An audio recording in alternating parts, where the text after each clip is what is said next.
all of these microphones kind of makes me feel like Churchill during the Second World War on the radio to different stations around the world. But I think it's only you who are here and you who are there, the people on Zoom.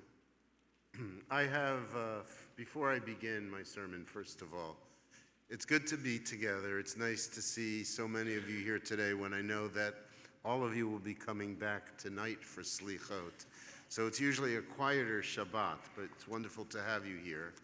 I also want to say that it's extraordinary to be part of a people who will dress their Torahs in white for this occasion, that there's something so beautiful and something that's truly, you know, like it's Yedid Nefesh, it's the soul's yearning and love, that our Torahs are so important to us that we change their clothes for these holidays. And that's really beautiful. Arvin Jaffe, I want to wish you Mazel Tov, you and Melanie. I know you've just joined the greatest club in the world, and that is you are now grandparents. And we hope that the kids are doing well and that your new grandson is healthy and well also. Mazel Tov to you. Dorothy Weiser gave the synagogue a couple beautiful gifts. Like, I say a couple, there's like two categories, but one is 100. Her mezuzah collection, which she had been collecting over the years, mezuzot that have been gifts and purchased around the world, are now in the lobby in the showcase. And then there is a magnificent, magnificent fabric that is hanging, a weaving that's hanging in our chapel now. That was a gift from Dorothy also, and if you haven't seen it, stop in the chapel and take a look at it. It is really beautiful. Joe Robbins, nice to see you again, as opposed to in the middle of the street. So on vacation, one of the challenges of a rabbi of a large synagogue and someone who is active in a community is not to be noticed.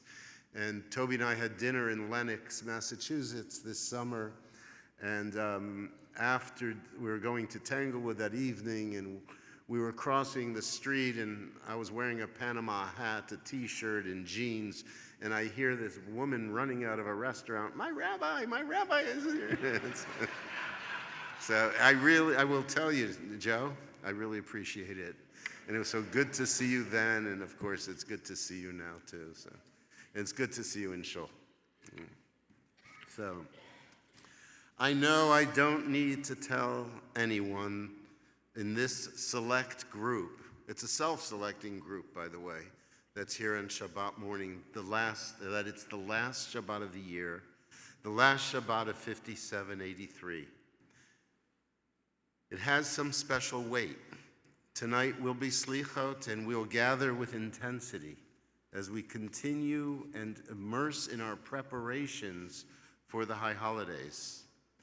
And I know that many of you give it a lot of thought. And I know that that thought is directed to a few different things. Hopefully some of you, there's the thinking about the themes of the day, that which we will read in the Machzor, and that which we have been taught. Rosh Hashanah, the 10 days between, and Yom Kippur are all about. It's intended that we consider what is our position in the world. And by that I mean, what is it that we have done? And what have we not done? How our own cheshbon nefesh, our own self-evaluation can help us emerge from the holidays with a greater sense that we not only can find forgiveness, but we find forgiveness of ourselves and forgiveness from others, but perhaps more powerfully, forgiveness from God. How do we want to be seen, and how do we want to be perceived, and how do we want to be remembered? How do you choose to live in the year ahead? One of my daughters-in-law is a psychologist. Most of my kids are psychologists, by the way, which drives me crazy, and it's why I speak a lot here, because I don't speak much in front of them. But she gave me a term, and I didn't have time to call her about this, about what does it mean to be a person who walks through the world without considering how they are being perceived by others? You know, it's one thing to be self-reflective, but it's another thing to think about how people see us by the way we hold ourselves, by the way we talk, by the way we talk to them. And she said it's a very important piece of our own self-perception and what we find in relationships. So this Shabbat, as you know, we read Parshat Nitzavim Vayelech, 2 parshiot, and in the parsha there's a well-known pasuk, a very well-known verse that we will hear again on Yom Kippur. After we will recite the Al-Chet prayer in the Matzor, we'll see a line which was found at the end of chapter 29. And if you noted the line, you also noted that there were nikudot, there were dots above some of the words in the line, something you only find a few times in the Torah, and something which indicates to the reader, pay attention to this verse because its meaning is uncertain. One of the beautiful things about verses in the Torah with uncertain meaning, verses that create questions, is that they scream to us to be interpreted. And so the verse goes like this: secret things concern God, but overt or known acts are for us and our children to apply all the laws of this teaching. I'll read it again. Secret things concern God, but overt or known acts are for us and our children to apply all the laws of this teaching. You'll look at the verse a little later, not now. I've always taken from this the following idea, that we're going to do things or say things or feel things that nobody will know. But our sense is that either because we have a conscience or because we're aware of an omnipresent God, God knows that we're not alone in that way. We really don't hide anything. And so there are different ways to see this. It may have to do with our conscience. You just don't really get away with anything. You may not be charged, but you don't get away with it. Because secret acts have a way of eating at us, eating at our guts, as it were. And if you do something wrong, it sits inside of you. And sometimes that can even cause not just distress, but sometimes guilt can cause sickness. Secrets are very, very unhealthy. Let me tell you a story about Naomi Shemer. You know who Naomi Shemer is? The great Israeli folk song singer and writer of music, some of the most popular music of 20th century Israel. She died a number of years ago of cancer. But before she died, she had a confession to make. It was a confession wherein she said she believed it was the cause of her cancer. Because that magnificent melody that we all know so well,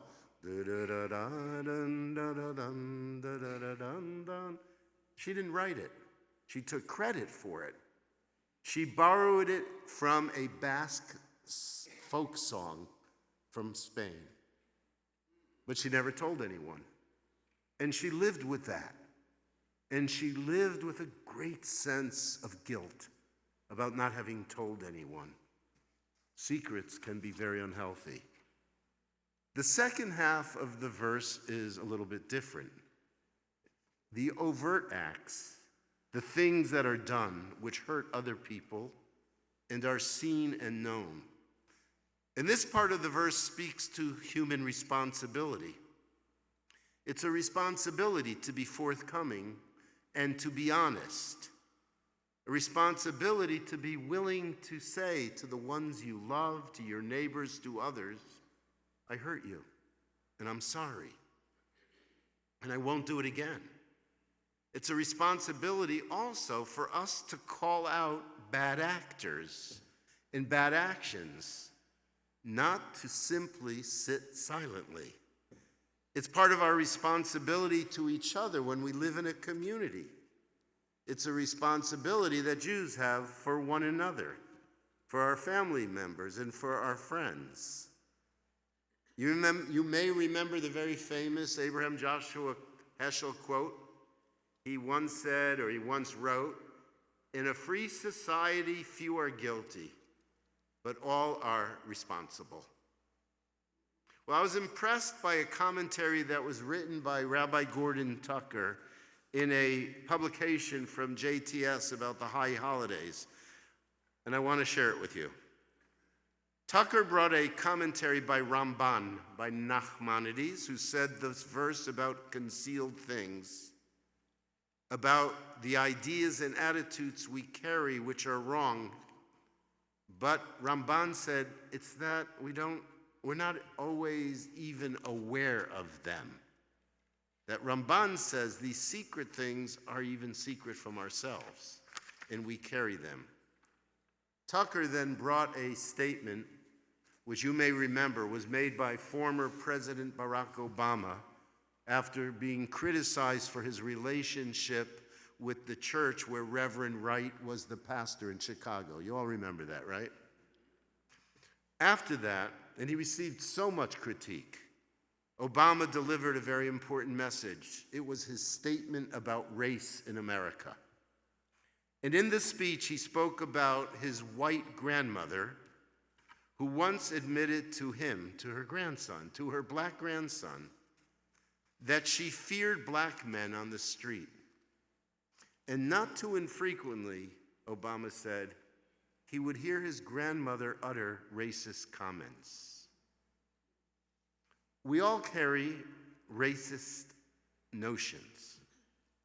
We all have prejudices towards others. And when we dig deep enough into anyone, we do find them. And if we dig deep enough into ourselves, we do find them, even though sometimes it's hard to admit. When we think of men with black coats and hats and beards and payas, certain prejudice can come out. We don't judge them as individuals. We see them as part of a group that we're bothered by. We know that there are men who truly harbor deep resentments towards women.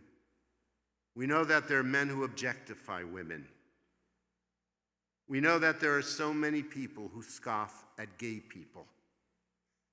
And we know people, young people, who will hold attitudes towards the elderly, and people who hold attitudes towards those who are differently abled or disabled. There are people who don't like poor people. They make them feel guilty, or they make them feel resentful about their presence. And there are people that don't like rich people. We as human beings have a tendency to judge those who are different from ourselves. It's natural. We separate the world between them and us on so many levels. And these thoughts lead to attitudes and often actions which are simply wrong. There's this tendency to say it's them. White Southerners, or Democrats, or Latinos, or woke people. New categories are always being created that will categorize others and endanger everyone, because we end up judging individuals so quickly and so often unfairly. You know, as a young rabbi, because of where I grew up, because of my family, which you know were either refugees from Nazi Germany or died in Auschwitz, any expression of racism was not tolerated. And I remember my grandmother always saying, that's what they did to us. We don't do that to others. But as a young rabbi, I was shocked to hear the amount of racism, the use of the expression Schwarze in the Jewish community. I was shocked because I didn't believe Jews acted that way. I thought we had learned our lessons about being othered, that we wouldn't other others. But we do. We're just like everyone else. It's so interesting how those who are victimized so easily become victimizers. And this is what's so insightful and so novel about Ramban's reading of the verse. The secret things belong to the Lord. It may look as if we are being exonerated or protected of the implicit prejudices we carry because the verse says that only God knows these things, that we ourselves are not always aware of it.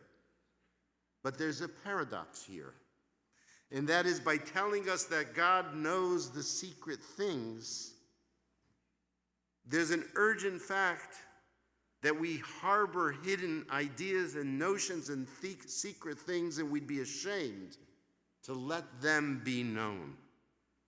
But now we're reminded that they're present.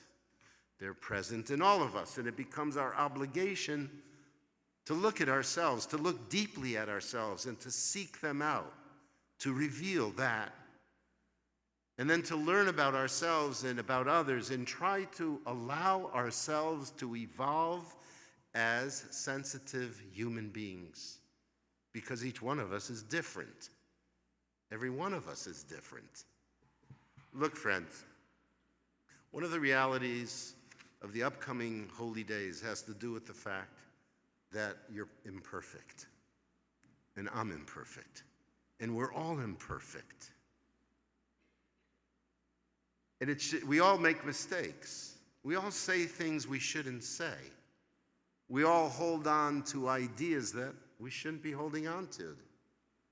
But we're human beings, and we're given an opportunity to look at it. We're given the opportunity to change. And Ramban is saying, dig deep. Dig deep into yourself and look for it. The beauty is that we look to grow and to understand more and to be better, to allow our hearts to be more open, to become more compassionate, more empathic, more understanding. If we bring our prejudices out and bring them to light, we will be able to live at a higher level. We'll be able to bring ourselves to a higher level of being. And maybe this is one of the most difficult and challenging of all the issues we confront, and all the sins and misdeeds that we confess. And that's perhaps why it shows up in this week's Parsha, right before Rosh Hashanah. So we've got an extra week now to work on this one too. Think about it for yourself. We'll seek forgiveness for the breach of all commandments and prohibitions, whether known to us or not. You know what I think? I think it takes great courage. It takes great courage to approach these holy days and to be truly honest, not just with others, but with ourselves, and to recognize within ourselves the mistakes we have made, to recognize in ourselves that we are flawed characters, to recognize in ourselves that we hold prejudices. But if we do so, we receive a great gift. We're liberated. Our consciousness, our souls, and our spirits can move closer to the Holy One who sees in each one of us a divine spark. Shabbat Shalom, everybody.